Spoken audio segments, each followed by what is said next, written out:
Howdy all, I'm Adam the Renaissance Nerd. Velma. Terrible, horrible, atrocious show. I review it every week. Some may say I survive it every week. Either way, I get through it. I give you my take and I drill down on what I think is the most horrible part of it. This week they actually introduced Scooby. Go check out my review. Links in the description below. But Velma, it has had one of the distinct privileges of uniting everybody in their hatred for it. Nobody likes this show, universally despised, but that doesn't stop the shills from still trying to defend it. This week on my panel show on Sunday, The Round Table, join us there, 2 p.m. Eastern.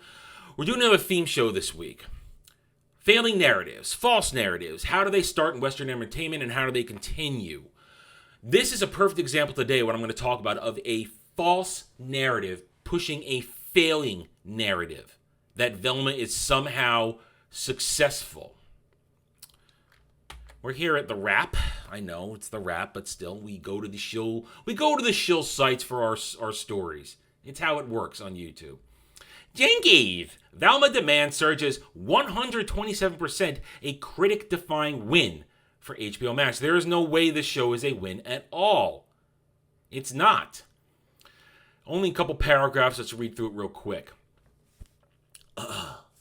In this weekly data series powered by Parrot Analytics, we'll come back to that in a second, we look at the top breakout shows of the past week. Breakout shows are the most in-demand series that have premiered in the past 100 days. As much as people may love to hate both the show and Mindy Kaling, HBO Max's Velma saw a whopping 127% increase in demand and rose up to take the second place on this week's ranking of the most in-demand new shows, according to Parrot Analytics data, which takes into account consumer research, streaming downloads, and social media, among other engagement. The animated series has been on the receiving end of a barrage of hate for the character and storyline, yet despite this, or perhaps because of it, Velma has managed to draw out audience attention in the US this week with 37.3 times more demand than the average series. Now, I question all of this for the simple fact that there's no real solid evidence that it's in demand, that it is, people want it, searching for it, talking about you people who have found me through either a Google search or something else, or a YouTube search, looking for information on Velma. That doesn't mean Velma is in demand. Research, downloads, social media, this doesn't, engagement doesn't mean it's in demand. And they do get that right. It's getting attention because of the hate. Nobody wants Velma. But one little thing like this, one little blurb on a crap website like the Wrap like this, you can go to count on Shill VR to say Velma's popularity spikes by 127% despite overwhelming negative views. They're going to run with it and say, no, see, Velma's popular, because these shills, no matter when something is a horrible failure, must defend this stuff because of my diversity, my inclusion, my representation. Ugh.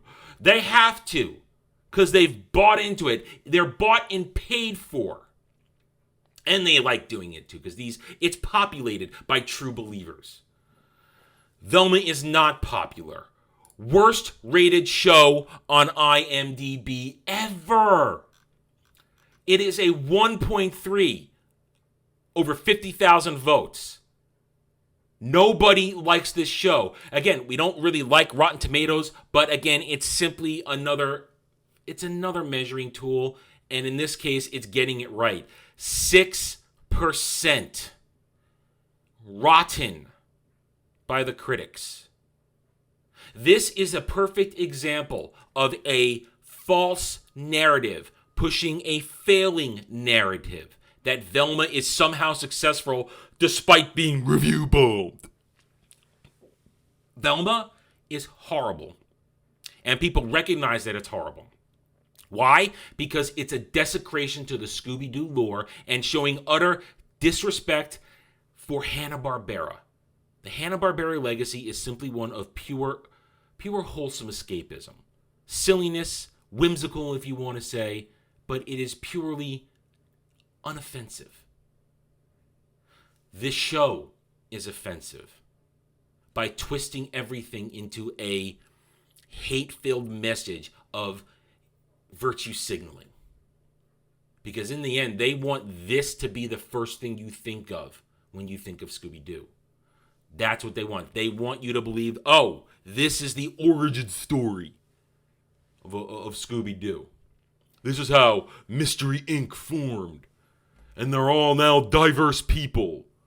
And at some point, a girl's brain is going to be put into the head of a male dog. I can't wait for that to happen.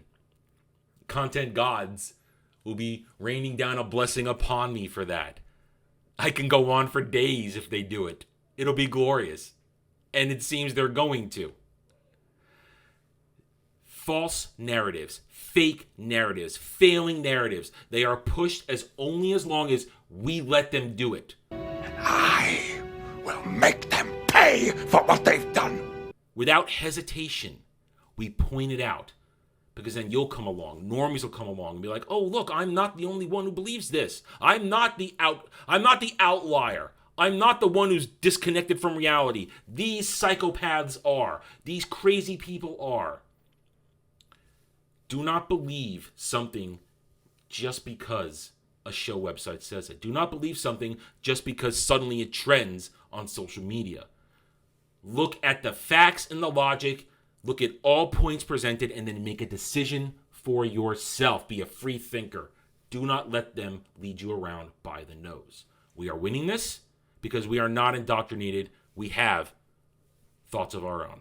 All right, I'm done. Thank you for watching this video. If you enjoyed it, a like would be very much appreciated, as would a subscription to my channel right here on YouTube, where I hope to earn your trust and support using facts and logic, because facts and logic do not care about whiny Stan and SJW fifis. Hit the notification button. I can speak. Share my video. If you like what I'm preaching, by all means, leave a comment. Want to hear what you have to say, because I care what real passionate fans have to say. I care what you think. I don't care what the Stans and the SJWs think, because 201, they're all cowards behind keyboards, and I can't wait for this to trigger them.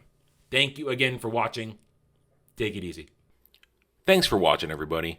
If you'd like to reach out to me, please email me at theranernerd@gmail.com for all channel business purposes.